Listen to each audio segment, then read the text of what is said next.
my goodness. This is the person I need to see today. And this person is it Georgia? I only know you as Toff. Is it Georgia Toffolo? Yeah, Georgia Toffolo. Everyone just thinks my first name's Toff, so go with it. I know it is. I mean, you have become a one-word person. That is quite legendary. What, like Beyonce? Yeah, like Beyonce or Prince. So I like the really low-end Z-list version. And then we got Toff. And I have to say, I'm just so happy to see you because you have, you know, from what I've seen of you on TV, and we all, you know, my kids watch Made in Chelsea obsessively, and I'm like kind of dragged into it. And then I started to really enjoy it. And every time you appeared, I felt joy.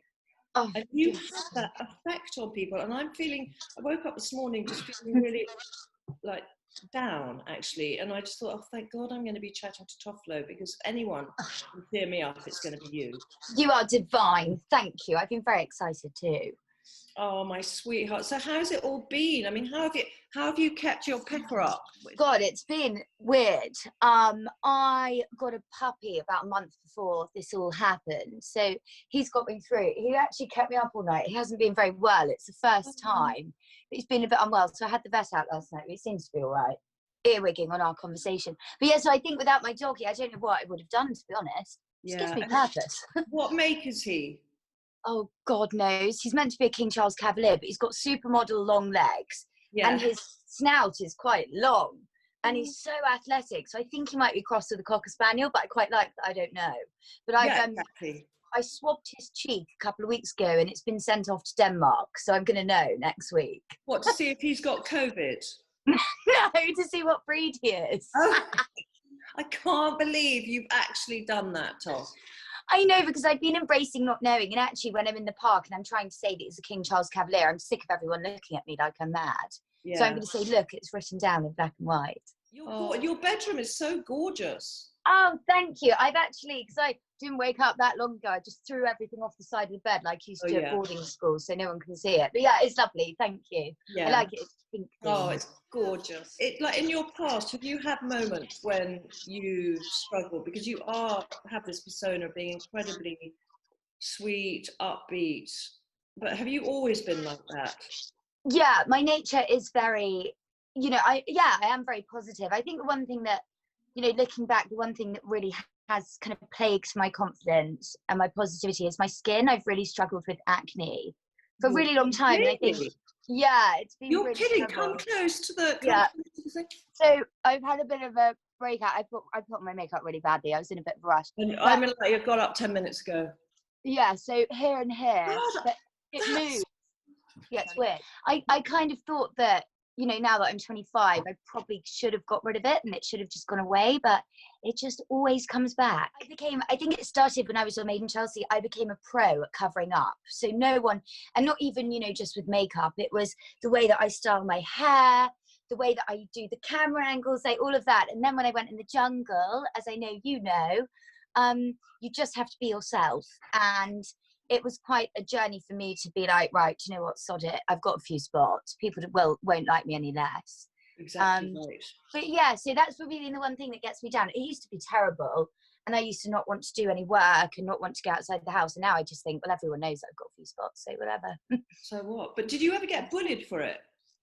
Yeah, I did quite badly when I was 13. But then my parents were really good. They moved me very quickly, and then I was really, really happy at the next school. No one really said anything. Trini had the same thing. She was playing quite happy, and yes, it really, and as a consequence for her, it was like this obsession with her skin and doing everything she possibly could. And I'll never forget, she did this laser treatment, and I came into work one morning, and she looked like the towering inferno. I mean, I was so heartbroken that she felt she had to go to that, though her insecurity was so huge that she had to go to those lengths to... Yeah, but I understand it, because it's on your face, and particularly with what you and Trini were doing, you know, your face is always there and everyone's always looking at it. And I think, you know, it's not like having something, I don't know, on your arms, you can cover it up, but you can't cover up this. So I do get that.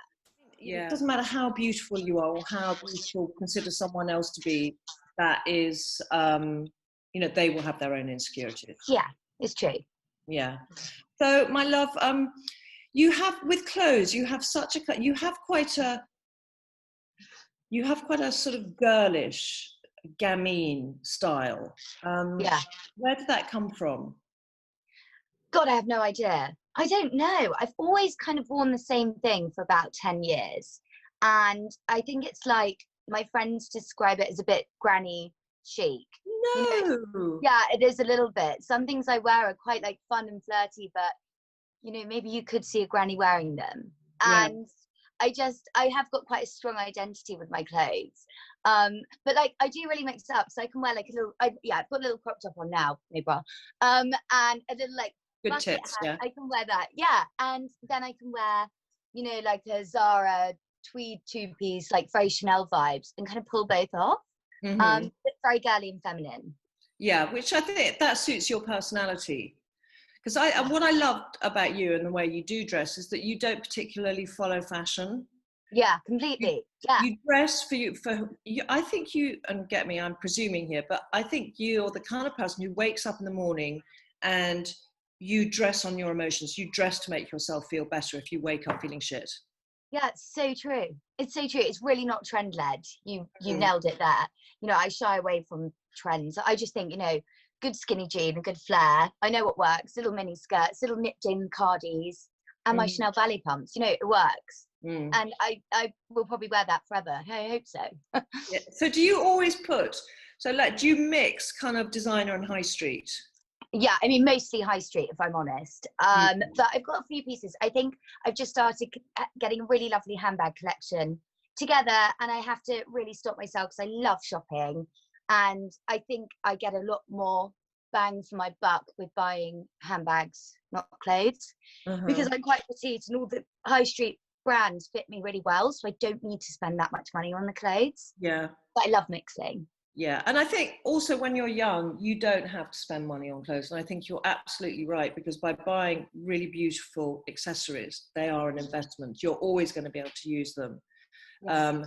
And clothes at your age and with your gorgeous figure, it doesn't matter what you wear, it's going to look good. Yeah, so, I think, if I look hard enough, there's always something. I just love trawling through. Like me, I buy less, but what I buy is much more expensive. Yeah. So, do you have anything, you know, on your insecure days, Toff, do you have anything like a sort of security blanket? I bet you do. I bet you have something which keeps you cozy, makes you feel kind of embraced and warm. Yeah, I think the one for me, I mean, so I've got like in the summer, you know, if you're feeling a bit, I don't know, time of the month or whatever, and I want to cover up, but I want to feel really lovely. And it's like, I don't know how to describe it. It's like a kimono thing, but really fitted. Long sleeves, and I'll wear a little pair of denim shorts or a pair of jeans underneath, and it will go down right to my ankle. And just that shape really elongates me because I'm little. And I love moving around in it. And then for the winter, I've got a cashmere version. So it's a little bit, it's not as tight fitting, but it's cream. It's from Peel, and it just covers up everything and lengthens me. And I think those two are the security blankets that I do just keep on going back to. Yeah. How tall are you? 5'3". Oh, okay. You are petite. And what size are you? Like a 6? Yeah, I'm a 6 here, and then I'm an 8 around my bottom. Okay. So what shape would you say you were? Stand up. Let me have a look. I don't know whether. Oh, I'm mortified. I've got on my leggings. That's all right. Me too. Look. I love it. Yeah, we've got them on. Yeah. Yeah, I don't know, because I do go out there. Not really. God, you've got such a good arse. Oh, thank you. Because I put on a bit of weight recently, but I'm liking it. But do you work out a lot? No. I should really. I was really, really athletic when I was younger. When I first moved to London when I was 18, I was fit as a fiddle, and I was very boyish. You know, didn't have any tits really, straight down. And then I think, you know, I started going out, like I just had pizza for breakfast, stuff like that. And actually, it's quite nice to feel a bit more womanly now. Yeah, you got a great figure, absolute perfection. Thank you. Just perfection. And my love, so when you started Made in Chelsea, you basically went from zero to becoming very well known. And for someone of your age, how old were you? Like 22 when that? No, I was 18. Shit, were you Yeah, really it young? was a couple of months before my 19th birthday. I was really young. I was the youngest by a long way. How did you cope with that sudden fame? I don't know. I was mortified because it really wasn't part of the plan. I moved up to London from Devon, and Dad said to me, "You've got to go and get a bloody job. You know, don't be lazy. This is the plan. You've chosen to take your gap here in London. Go and work." And I started nannying. You chose your gap here in London. Yeah. That's hilarious. Yeah, I know. okay. I just didn't want to go Whoa. Yeah, I just really wanted to be in London because I come from a small town in Devon. But that's so, can I just quickly say, sorry to interrupt, I've just written another novel, second novel, and it is, it's like it's your story. This is so weird. She moved from Scotland, this girl, Esme, she moves from Scotland and goes to London and does exactly what you're doing. I'm going to send it to you. Carry on. Please do, please. I would love to read that. Yeah. Yes, so I moved up and then I was nannying and I thought, well, I needed to earn a bit more money, and they asked me to go on Made in Chelsea. And I was meant to be going. How did they find you? How did they find you? I was just on the scene. I was like a little bright young spark going to raffles and 151, and I think they thought, well, she'll do for an episode. And it just worked, and I really enjoyed it. And in the back of my mind, I didn't really tell my parents until the week before, because there was a 6-week delay between filming and it going on the telly. And my parents were like, what on earth have you done? You're never going to have your career that you've worked so hard for. Yeah, because you were trained to be a lawyer, didn't you? You studied to be a lawyer. Yeah, well, no, I was about to start. So I said, don't worry about it, guys. I can do university and Made in Chelsea. And obviously I just didn't go to any lectures. And it's worked out so well. But God, it wasn't part of the plan. Wow. And but how did you cope with that? Were you sort of like, I think because you're always so much, you are yourself. You never pretend to be anybody else. You think that helped you? Yeah, definitely it did. And I think I also wasn't gagging for storylines. And I think when you get yourself in a position like that, you can show so much of your life that can be quite damaging. And I figured that out quite early on. I never really dated on camera. I keep my private life incredibly private. And I think that's okay to straddle both camps. You know, I'm a very public person, but I'm not public property. Yeah, and I think that really helped me to guard myself. And I think also to be able to start as young as I did, and still, 7 years later, I feel healthy and happy about being in the public eye because I haven't given everything. Yeah, it's very smart to have done that. And it also shows great maturity because so many, the one thing that looking back with Trini and I'm so grateful that we had our success later, when we were in our 30s, because it would have been a very different story. And also I think if you're a person who is in the public eye,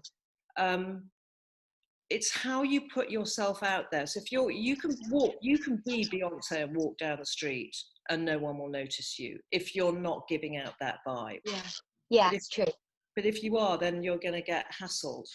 Yeah, I agree. But also, there have been points at where it has been exhausting trying to guard, the people around me and my private relationships. And I look at other people in a similar position to me and I think, God, I actually want to just be honest and say what's going on. But then I take a step back and I'm like, no, this is your thing. Keep it a little bit for me. Yeah. Because you must have, your kind of allegiance to the Tory party and to Boris, and you are known as Boris in a bikini after the don't quite know where that comes in. And your desire for Rees-Mogg, that's, already it's so almost un-PC to be a Tory, isn't it? Yeah, and it really, really is. And I made a bit of a pact with myself. This kind of, it was in the year leading up to going in the jungle. I want to be as authentic as I can be.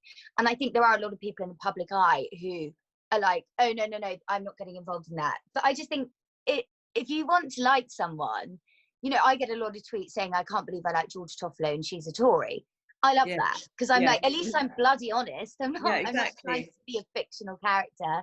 Yeah. I'm just me. But I think, looking back, I probably shouldn't have been so outspoken. But I think Toff, that is part of your charm. And we can all have our own beliefs, and people can choose to judge you or not. Yeah, I mean, with a nickname like Toff, what did they expect? You don't stand a fucking chance. Let's face it.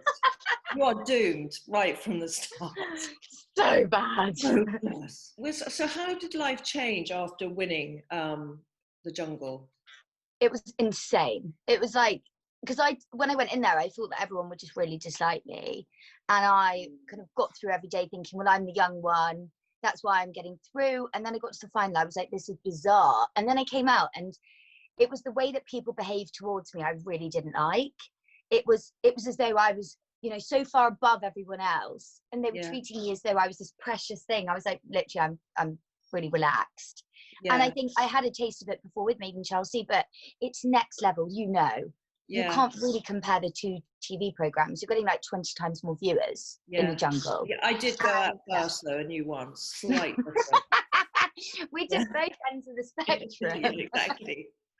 What year did you do it?